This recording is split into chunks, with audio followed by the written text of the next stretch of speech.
I think over my 34-year career, I discovered that I had some success in my negotiation principles of talking to people to come out to me, probably when I became a supervisor.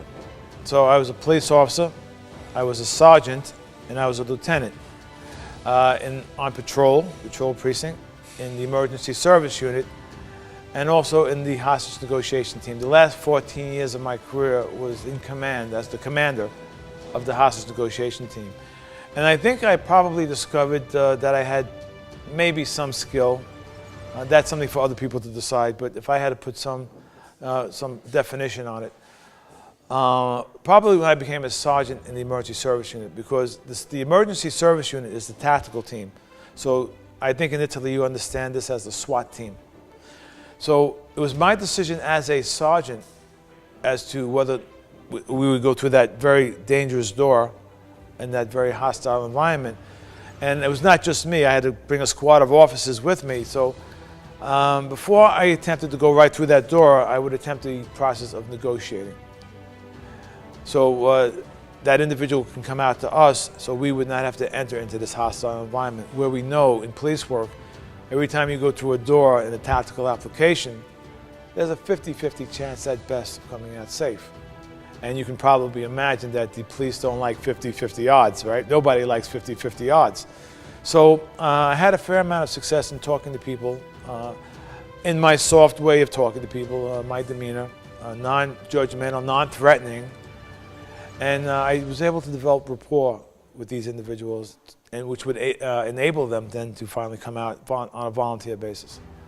I think the principles of negotiation are applicable in everyday life, not just in the office, the business sense, or not just in police work, but in everyday life. We all interact with people on a daily basis, outside of our jobs. We go to stores, we are on the elevator with somebody, and we interact with people, with our family, at home. And the principles of negotiation have proven effective when talking and managing emotion.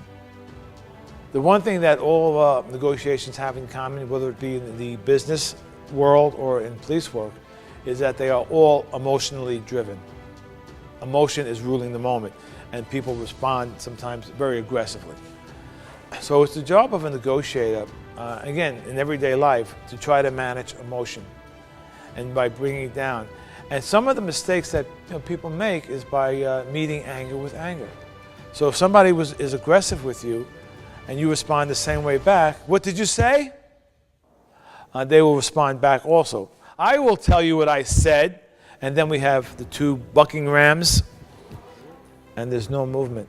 So when someone is very aggressive with you, you respond in something called active listening skills, which is emotional labeling is one of those. There are many. And the emotional labeling is trying to put emotion on, a label on that emotion that you think you're experiencing from that person.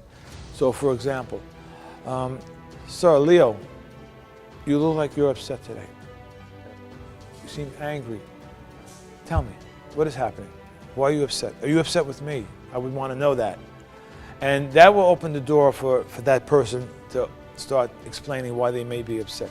I am upset, yes, but you just got them to agree with you. So that's the first step of building a rapport. And you can say, I'm sorry that you're upset. Tell me. Maybe we can figure this out together. I'm here to support you. And that will change the whole dynamic around, because you're kind of taking them off that platform of being angry to now maybe a resolution. So that's pretty much the the common mistakes that people make is meeting anger with anger and using some wrong words at the wrong time.